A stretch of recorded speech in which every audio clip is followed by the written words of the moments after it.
vamos a hablar un poco, aquí vamos a hablar de dos temas históricos. Uno es de los ingenios azucareros, de los que habían por la zona, y a raíz de buscando por ahí de un libro que se llama Origen y Noticias de Gran Canaria, de un afamado investigador, Humberto Manuel Pérez Hidalgo, pues habla un poco de buen lugar y la sorpresa que me encontré también con referente a la fecha en que está datado el molino nuestro. Es lógico que entre los siglos XV y XVI fuera Firga una de las zonas más importantes en la producción de azúcar, pues por esta zona teníamos lo necesario para elaborar el azúcar, que era el agua para mover los trapiches y la leña para el fuego de las calderas. Pues el agua para mover los ingenios. Quiero aclararles que se dice como si fueran sinónimos ingenio y trapiche, y no es lo mismo. El ingenio, la fuerza que movía la rueda, que trituraban la caña, el ingenio era movida por fuerza, por energía hidráulica, y el trapiche era por fuerza de sangre o fuerza animal. No es lo mismo. Por eso quizás en el trapiche, en esa zona que había uno, fuera movido por fuerza animal, y por eso se llamaba trapiche. Aquí por esta zona de Firga, en el siglo XV, pues tenemos al de Tomás Rodríguez de Palenzuela, que tenía lo que es la actual plaza de San Roque. Otro era el de Juan de Escalona. Ya en el siglo XVI, pues en la zona del Trapiche, que les acabo de comentar antes, que era Alonso Mato, otro ya un descendiente de Tomás, tal López Sánchez de Valenzuela, otro de Martín Artuza, en el Barranco de Guadalupe, por supuesto, también, y otro de Rodrigo Vera. Como se ve, Tomás Rodríguez de Palenzuela junto con el de Juan de Escalona eran los del siglo XV, porque fue recién terminada la conquista, y sabemos que Rodríguez de Palenzuela fue uno de los grandes beneficiados, el capitán Rodríguez de Palenzuela fue uno de los grandes beneficiados del repartimiento, pero no solo aquí, también en el sur y en muchos sitios. El otro punto que les comentaba sobre buen lugar, pues cuando consultaba esto, claro, hablo de buen lugar porque mi infancia fue en buen lugar y siempre le tiro un pico a uno donde se crió, ¿no? Este hombre, Humberto Manuel Pérez Hidalgo, leo textualmente, dice: este barrio es mencionado como pago de Firga desde el siglo XVI y citado conjuntamente con otros antiguos: Buen Lugar, San Antón, La Cantarilla.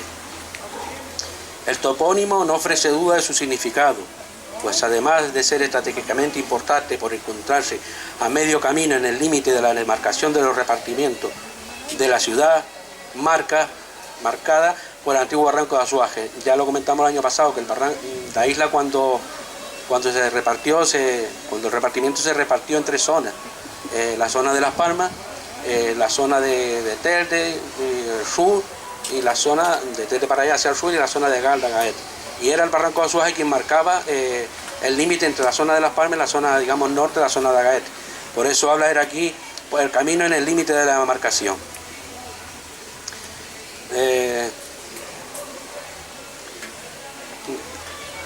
Marcada por el antiguo barranco de Aumartel. Después de Aumartel, recuerden que Azuaje es un nombre posterior de los que compraron unos malteses que compraron ese barranco, esos territorios, y cogió el nombre de Azuaje, pero al principio era Aumartel o Aumartel. Después de conocido, aquí lo dice, después de conocido por el nombre propietario de su tierra, Damián de Azuaje. Está sentado en el interfugio de barranco a 362 metros de altitud, contemplando el cauce. Todo esto se refiere a un lugar, contemplando el cauce situado a 162 metros del que fuera el barranco más caudaloso de la isla, con una posición geográfica privilegiada, que no pasó desapercibida para los primeros conquistadores, y así lo reconocieron en su topónimo, en ese topónimo de un lugar. Si estamos hablando del siglo XVI, pues prácticamente poquito después de acabada la conquista. Ahora lo que les hablaba de la referencia que hace de buen lugar, y este molino, dice: esa posición en lo alto de un interfugio limitaba la amplitud de sus tierras de labradío, pero pese a ello está documentado ya a finales del siglo XVII en un vínculo de bienes al que pertenecía también el molino harinero de Firga, perteneciente a Luisa Antonia Trujillo Figueroa, viuda del sargento mayor Alonso Olivares del Castillo, aquí es donde está la discrepancia, constituido el 29 de abril de 1705, es decir, que estamos hablando del siglo XVIII, no del actual. En el momento de su división, el 23 de julio de 1876, declaraba 8 fanegas y 6 celemines de una tosada de tierra labrantía, en su mayor parte de arrife. Los arrifes son las tierras, todavía yo lo he oído por ahí la palabra, es un arcaísmo, pero todavía nuestros antiguos lo emplean. Es tierra que nos sirve, es tierra de risco, tierra. En buen lugar de Firga, y un censo de 749 reales de vellón de principal redimible, rédito de 23 reales, se enrolla. No voy a seguir, lo que me interesaba de esto era que él habla de esta mujer, de Luisa Antonia Trujillo, viuda del sargento mayor Olivares del Castillo, y que el molino se construyó el 29 de abril. Más adelante, el mismo autor habla dice, al sur del antiguo núcleo de población, al sur de buen lugar, ascendiente por el antiguo camino hacia Firga, ha surgido un pequeño caserío prácticamente de ocupación, cuyo nombre, La Palmita, a su honor a un viejo palmeral del que aún quedan algunos ejemplares, que refiere a la palmilla.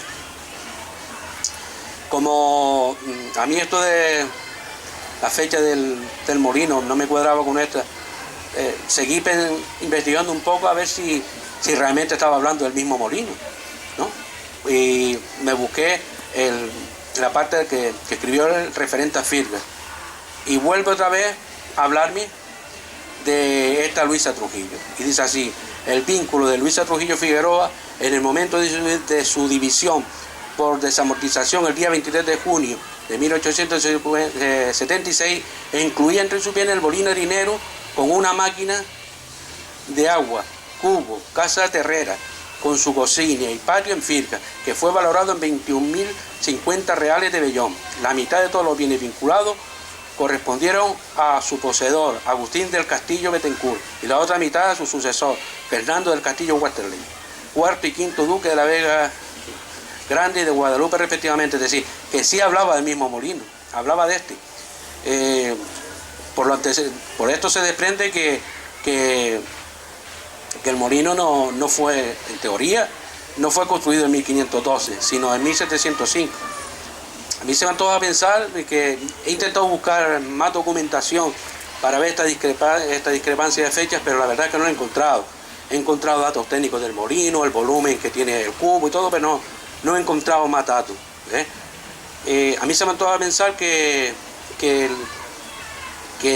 igual se confundieron al datar este molino con otro molino de la zona, como el de San Roque, que él era un ingenio, o que sobre este antiguo se construyera otro nuevo, pero del patrimonio de Firga que le corresponda, pues a lo mejor es conveniente seguir investigando sobre esto. A mí desde luego me parece que la construcción esta, estamos hablando, si hablamos del siglo XVI, estamos hablando prácticamente de terminada la conquista, y me parece que esta construcción, el estilo arquitectónico no cuadra con aquello, me parece, pero en mi opinión particular. Lo que sí está constatado es eso, que según este hombre, lo que he cogido de él no es del siglo XVI, sino ya del siglo XVIII. Bueno, ahora el amigo Juan Lazo va, y aquí aprovecho para a contarle algo que rescató nuestro añorado cronista, un tema de brujas. Y aquí aprovecho que este caso lo rescató nuestro cronista, pero sí es verdad, Manuel Perdomo, que me gustaría que la gente que están por aquí, o que tengan cositas como esta, pues que la escriba, nos la den, la preparamos para otros recorridos, porque la historia no está hecha de grandes eventos. Sí, está bien saber que fueron los Palenzuelas los que les tocó esto, los que construyeron los molinos y tal, pero del Palenzuela a nuestra época han pasado mucha gente humilde, mucha gente anónima, que han ido con su trabajo construyendo el pueblo. Y esa historia, esa pequeña historia es muy interesante. A mí se me antoja incluso que es más interesante que todo esto. Por tanto, pues animo ya lo dije el año pasado y lo repito este año, animo al que tenga historias como esta, o de un personaje del pueblo que sea interesante, pues que nos lo haga llegar para el próximo año. Si los municipios lo quieren y hacemos el tercero, pues lo contamos aquí.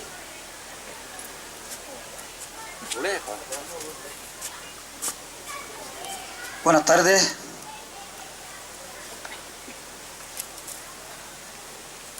...1895... las brujas en el Albercón, próxima a la caldera. Relato tomado del libro Firgas, noticias de un siglo, de nuestro añorado Manuel Perdomo Serpa. En Firgas, nuestro pueblo, según parece, también llegaron las brujas. Hasta el primer cuarto del siglo actual, siglo XX, para algunas personas de Firgas o de Figas, existían las brujas. ¿Quién fueron las brujas? Decía don José Santos y González, cura, que fue de la parroquia del Señor San Roque entre 1890 y 1901, que no había tales brujas, pero sí mujeres que tienen parte con el diablo.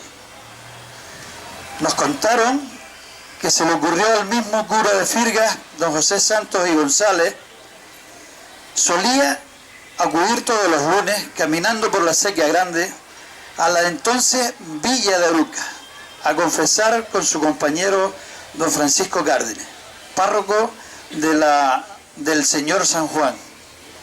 Ya al atardecer desandaba el camino de vuelta a Firgas, calzaba botas roscas y deterioradas, que solían chillar cuando nuevas. En uno de estos regresos, al atardecer, subió por el Cerrillo, Goleta y Angostillo, como de costumbre, pero esta vez acompañado del acequiero, conocido suyo, que solía venir al balcón a dar una vuelta al agua y cantonera. Llegados a este lugar, ambos se despidieron. El acequiero a lo suyo, miró las tomas y observó la cantonera. Hecho esto, regresó a su casa en el Cerrillo. El señor cura se supone que debió seguir hacia aquí arriba, camino de Firgas. Avanzada ya la noche, después de la cena y demás, el acequiero volvió de nuevo al albercón, por aquello de la vigilancia de las tomas, y cuál no sería su sorpresa al encontrarse al buen sacerdote un poco más allá de donde lo había despedido horas antes. «Don José», exclamó el acequiero, «¿qué le ocurre? ¿Qué hace usted aquí?» Don José señala hacia un lado del camino donde se encontraban las brujas. Las risas se oían a la legua, entre burlonas y desafiantes. Habían encantado al cura y no lo dejaban seguir.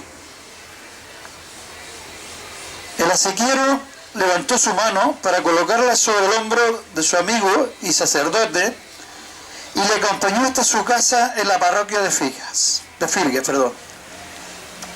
Nos cuentan que al llegar, cuando la madre del cura, que le esperaba impaciente por la hora, abrió la puerta y encendió el candil, el cura se desplomó y quedó tendido de un accidente. Es todo, gracias. Precisamente del cura que lo pillaron las brujas vamos a hablar en el siguiente punto, después de que nuestro grupo nos deleite con uno de sus temas.